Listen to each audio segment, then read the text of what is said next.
first example I'm going to give, unfortunately, is my example, the one of CBC. There were so many, what is the word?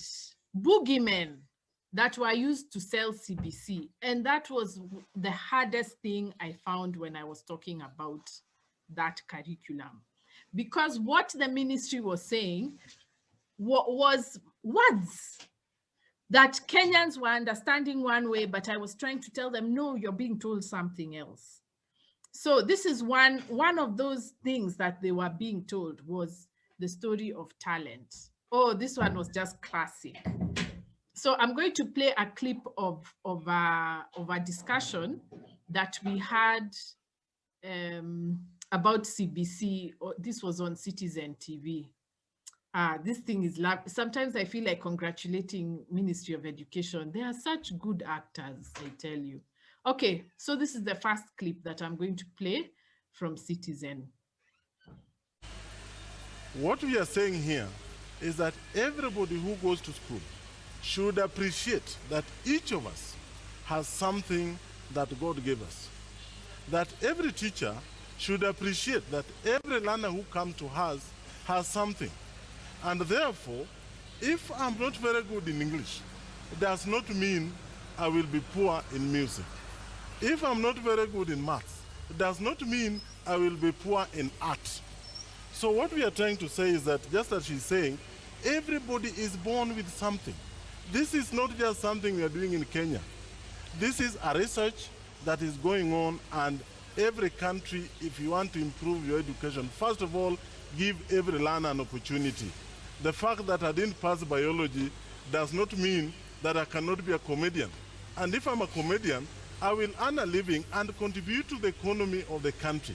Okay. This is what we are lacking in the current curriculum, and that is why I'm saying we can't wait a single day as our learners go wasted simply because they didn't pass specific learning areas. So number two, let's talk into that a bit and be a bit more practical. Yes. So, assuming a student could have been very good at coding, but because at computer coding and having codes, but because he has poor parents in Tana River and is not been exposed to that laptop, how do you compare that child to a child who's in Nairobi and is going to a private school and has a laptop? So what is it's not equal for both of them, because the child in Tana River would have been better at coding, maybe, but because he doesn't have the resources, he can't do it. So where is the equality in that? Trevor, it is worse in the current system, because that child in Tana River is going to sit the same examination with that child in Nairobi, and they're going to be ranked on the same equal. Now here we are saying, because we are that different, if the child in Nairobi will do in coding, let us not rank the child in Tana River on the same coding. Maybe there's something else they can do that will help them get earn a living, which is not the case now. Now you give the same exam, you must pass the maths, you must pass the biology, you must pass English and Kiswahili for you to move on. Dr. Njaya disagrees. I wanted to answer some of the questions. Some of the people asked about the parents buying books.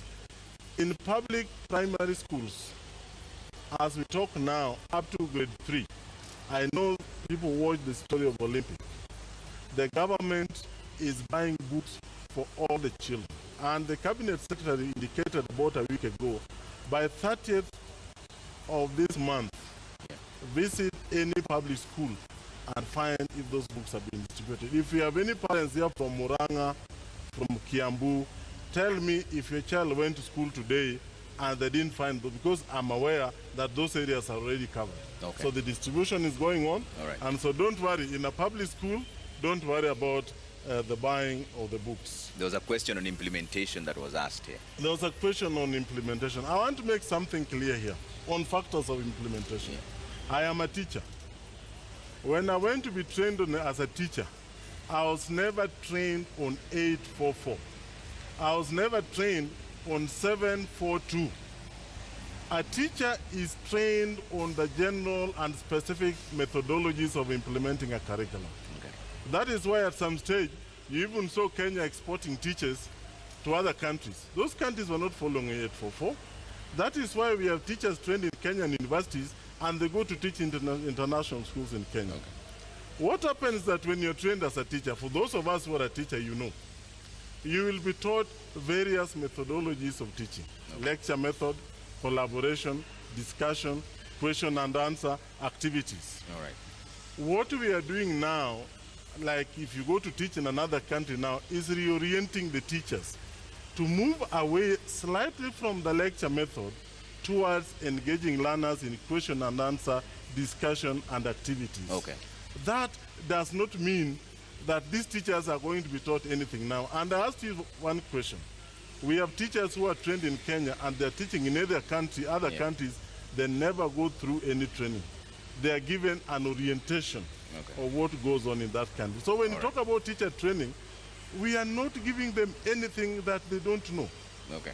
As a teacher, at least that is the fact. All right. So I think that is a myth that has been going on that is confusing. All right. Dr. Wandia, there was a question about the level of preparedness for universities, and you also wanted to react to the issue of inequality. Okay. I agree. I think that's probably the only place where I agree with Dr. Juan, that teachers are trained in several approaches for teaching. So you don't really need to go back to school for 2 years to be able to teach in a curriculum. You are just, but the approach has to be explained, and that's where we teachers have a dispute, that it has not been explained properly what exactly is so unique about CBC that makes the Kenyan experience destined to succeed where others have not succeeded. Because once I heard about CBC, I went to research about it like a good teacher, and the results are not good. And we have not yet had any engagement from the scholars who did this thing. We have not had any engagement from the ministry about why this thing is successful, especially at primary school. Because what the research says is that CBC is for TVET, for tertiary education, because it's for training workers. So that's where our dispute is.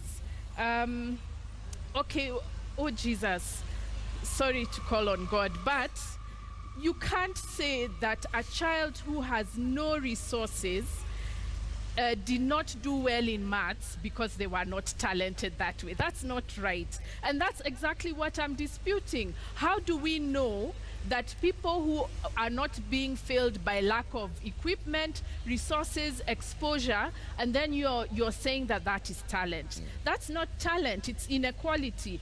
And like I said 2 years ago, what is going to happen is that the places with no resources, no teachers, no equipment, no labs, no computers, they are going to be told that if they failed, it's because they are talented in other ways.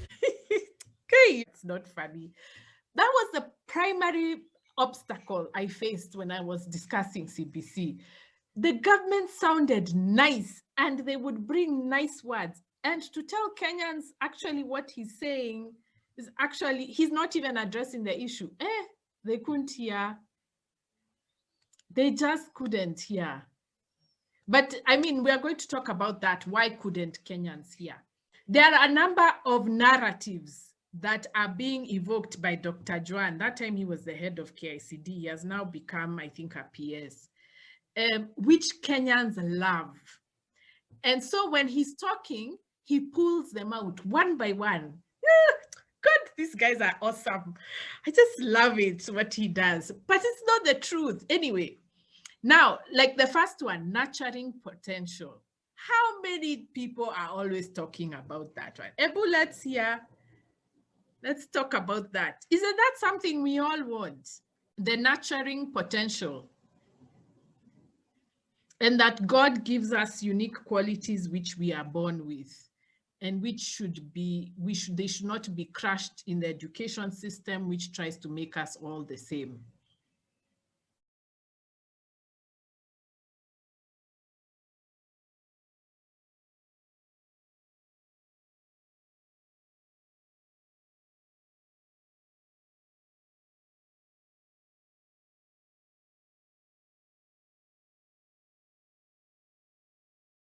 In the mind of parents especially, it sounds like my kid will go to school. If they enjoy doing something, a teacher will notice and beef up what you're saying. The teacher will beef up that side of them. But actually, that idea is not as simple or as unproblematic as we think. Even let me see. Because first of all, I mean, if you hear, and now I'm going to pull apart what you're saying, both of you, what that evoked for her, the signifier, the signified, is different in both your cases. I don't know if you've noticed. I went to my passion and it worked. You see, that's what she remembers. Yeah. But you remember, my son, he's in school, he's good at this, and the teachers are not really being very keen on it. So that's what was happening with the Kenyan public. When people hear nurturing potentials, they hear their experience. And of course, the ministry official is not going to clarify what he means. So what I was trying to tell Kenyans is, what you're hearing is not what you're being told. CBC is actually going to push people into different clusters, and you're put there. In fact, the ministry had said by percentages. So they had said 60% must do TVET, 15, I think the arts, or is it 10? Then they had science, 20. I can't remember the percentages. But there's no choice. There's no potential anything. It's that you go where the ministry says you go. If they say, hey, your schools don't have labs and you can't do science, too bad. That's not your talent. Which is now, when you hear my response, that's what I was saying. That's what they're saying. They're not telling us that we are going to do what we enjoy. They're telling us that should you ever miss the opportunity to do the arts or to do sciences, it's your talent. And when you even now invoke God with unique abilities, I mean, think of it. Why would we take people to school if everybody has unique abilities? See, then they just stay at home. Why bring them to a school where they are going to learn the same thing with others? So you see, the message, the signifiers which are being sent out to Kenyans are not the signified that you're hearing, and are not the signified that the ministry is talking about. Imagine you're all talking about different things. And so, in fact, at one point I was saying in one of those media sessions, I was saying, this is crazy. How is it that educators who are supposed to be specific about what they mean are so unspecific, and they are refusing to clarify what they are saying? So that is one problem. It's that we are talking about different things. When we hear nurturing potential, as we are thinking different things, we are thinking, oh, my passion, oh, my child, we are not hearing, and the ministry is saying something else. Then the other problem with that nurturing potential, the signified, what we are hearing is, that idea of that if we do something well, that's where the teacher should encourage us more. I'm asking, is that really the case, that we only do things we are good at, that we only learn the things we are good at, that if I am bad at literature, I should just forget it and go away? But this has become a truism in Kenya. We believe it, but it's not true, because it's the same as saying, if I don't like sukuma wiki, I should not eat it. If I prefer KFC chicken, that's what I should eat because that's what I like. Because if we let our kids do only what they like, they will not become well-rounded, and they will not understand the complexity of life. So actually, for us who are teachers, when we teach subjects, we are supposed to teach, which was a very complex thing that most people didn't get what I was saying. We are supposed to teach subjects to the best of our ability, regardless of how kids do in it. Because all knowledge is important knowledge. So even if you decide you're going to be a musician, see, you will have to know something about accounting when you're an adult and making money, so that you know that your manager is not conning you. you will still have to come back to those maths. I was also saying the same thing about physics. If you're a musician, you will have to know how to deal with mics. You'll have to understand sound waves, recording, all that. So you can't say, because I like music and I'm doing badly in physics, let me forget physics and let the teacher not bother because I am not good at it. Sometimes somebody might not be good at it because they were having a bad day, or it clicks later on. You know, a teacher is supposed to be patient enough to teach no matter how a child will be doing in the subject. As long as they're in your class, you teach the best you can. You make the effort to make them understand. That's what a teacher does. But what CBC is saying is, give one cut, whoever falls at the bottom, you throw them out. That's not a human way to teach. And I'll just give an example. When I was in Form 1, is it Form 1? Form 1 and Form 1, I was terrible at maths, terrible.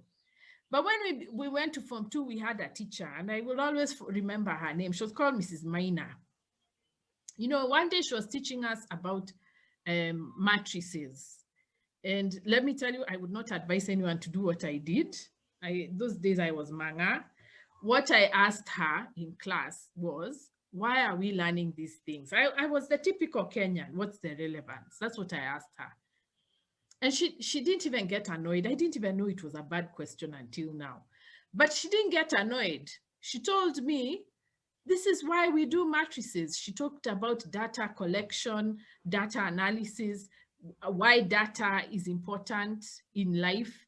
Then she told us, you know, even government people make decisions using data. She explained to us all that because I was a kid discouraged because I was not getting my matrices right. Do you know, my maths improved from that time? And I remember even the other students we were with, they started saying, yeah, I think I'll do maths as a career. You know, people were excited about the potential of mathematics. And when I got to Form 4, I actually got a distinction in mathematics. I did very, very well, better than some of my art subjects. So it just took a teacher to say, actually think of it this way. If you think of it this way, maybe maths might not be so hard. And by the time I reached Form 4, I was doing well in maths because I had another teacher, a lady, actually it was women, who was excited about mathematics. And then she told us, just ask me what it is that you're not understanding. I should explain again times 10. So sometimes kids may not be initially good at something, but they get it later on. Those are the teachers we want. But what the system is saying is, if your kid is not good day one, I give up. But imagine if your kid is not good in 5 subjects. Those are 5 teachers giving up on them. And what does that do to the self-esteem of the child? But this nurturing potential, the way the government is explaining it, that's what's going to happen to kids. What is already happening, which is that these days kids are being separated according to how they perform, and the good students are getting chicken for supper. They are learning in a different class. They are going out. I don't know. I mean, I hear schools are doing some very unethical things like that. So that's nurturing potential. I want you might not understand everything I'm saying, but I want you to sit on it and think about it and think, when I hear it, what am I hearing? And when other people hear it, what are they hearing? And what is the government actually saying? All right, that is one. And even that idea of, if he's not good, and this is where he introduced the division between arts and science. If he's not good in biology, maybe he's good at comedy. What does that even mean? I mean, and this is something that Kenyans keep saying. They keep suggesting that people who do the arts are foolish. We are not. So, you know, this idea that if I'm doing badly at something, it's because I'm not good at it. That's something that we need to question, because it will make many teachers throw out kids or give up on kids because they have assumed that just because a kid is not doing well in my class, it's because they are not good at something. And you see, Basically, what was communicated to us, which Kenyans absorbed without really thinking about it, what was communicated to us was that the teacher need not care, either you make it or you don't make it. That was what was communicated. What was communicated is individual talent, it's a blessing, whatever, and the teacher doesn't need to add anything else. Because if your kid is not good at anything, it's because it's not his talent, which is a fallacy. Maybe the kid was hungry that day. Maybe they had a cold. Maybe, you know, it just wasn't their time. Maybe whatever is being explained will click in 2 years. You know, all those possibilities are being removed by this nurturing potential thing. You're being told if you don't click here now, it's because you're not good and I shouldn't have to put time in this. Go to TVET.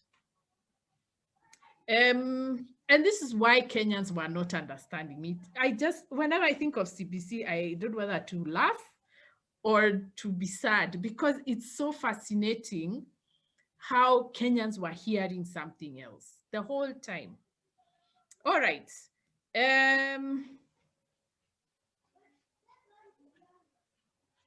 The other thing, which now I'll mention later, was, this one, 844, boogeyman. People hear 844, they go, ooh, we're scared. We don't want 844 anymore. That's what happened with CBC. So when finally, I don't know if you noticed, when Dr. Joan was asked, you know, what about, you know, the person in the village who doesn't have access to what? You know, what he said, it's worse than the current system. Poof! I love government. They're just nice.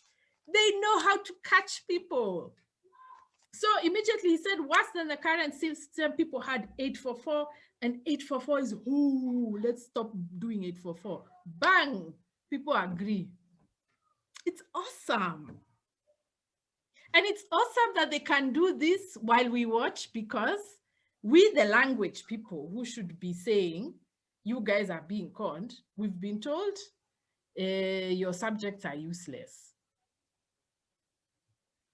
I just love it. I mean, sometimes I just get amazed at how easy it is to manipulate Kenyans. So easy. So worse than the current system is where they kept pinching. Anytime they say worse than the current system, it used to be like this. We have been having problems here. Kenyans would stop thinking about what they are being promised and say, okay. In fact, even the media itself were asking me all the time, do you want us to go back to 844? And then I would, oh God, even me, I was so ambitious. I would be there saying, no, the question isn't 844. The question is, what are we being promised? But no, 844, current system, I don't know. Oh, love, it's just awesome. I just love the way Kenyans are so easy to manipulate. And then the last one, which is going to come up later, as I keep on playing the clips, is talking about implementation and the buying of books. When in the middle of the conversation, he says, the books are there, the teachers have been trained, Kenyans should expect when they go to the public schools, they'll find things there. What is communicated in our minds? What is the signified? Exactly, that's what it is. And it was a line that kept on being used. In fact, I noticed it was through this experience of talking about CBC that I noticed anytime the government wants to push something, they mention money. My government has set aside 10 million shillings for this. That's how they talk. Or we have just dispatched ABCD to this and this place and what. What happens, like you're saying, it's a sign of stability. Everything is okay. Every time we would come to the platform, we would hear money. This money is there, teachers have been trained, books have been dispatched. And then you know what happens is that now when I say, but there's something wrong with the system, the media and the Kenyan public are thinking, now why are you bringing this up? And yet the train has left the station, basically. The train has left the station, you're disrupting something that is very stable. You know, why are you bringing this up? And the truth is that nothing had happened in many places. And even if there's also another fallacy with that kind of thinking, the fallacy is that if something is bad, we go on with it because it is stable. And this is a colonial ideology, which I'm going to show you in the next few weeks where it came from. It comes from English conservative thought. English conservative thought is that everything is okay if it is stable. As long as nobody's dying, it's fine. But whether people are being destroyed, whether they are miserable, you know, all those things, it doesn't matter as long as the system is stable, people are not dying, and money is being made. So that's what happened, you know, because of that ideology of stability and order, which is what I'm going to talk about in the next few weeks. When people will be told, oh, the money has been sent, all the books are there, the teachers have been trained, then Kenyan said, oh, okay, it's already a done deal, we move on. But it wasn't a done deal. And the media didn't, in their so-called watchdog capacity, they didn't bother to find out whether it was a done deal. And in fact, the media gets mesmerized by those numbers. They get mesmerized when numbers are mentioned. Now they're even doing data, and we'll talk about data or data. They get mesmerized, even the headlines, listen to the news. They start, 10 million shillings has been put into ABCDD, and then they say, this was said by the minister for what. Okay, we've been told money was put in, but what does that say about the program itself? Nothing. What I'm pointing you to is that when people say something, they are using the same signifiers, but their signifiers are different. Which is now what, when you now go back to Saussure and the signifier and the signified, that's what he's saying, that it's possible to be talking the same language, but you're talking about different things. Basically, it's cross purposes, talking at cross purposes.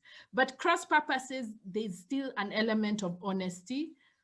You're basically assuming the two people at cross purposes honestly think they are talking about the same thing, but they are not. In this case, we are being told something to convince us to make us think that what they are giving us is what we are hearing. But what they are giving us is something else. So there's a dishonesty about it. And I'm not saying these government officials are dishonest. They probably believe what they are saying. But the point is to get us to accept. It's not to get us to understand. It's to get us to accept a certain program.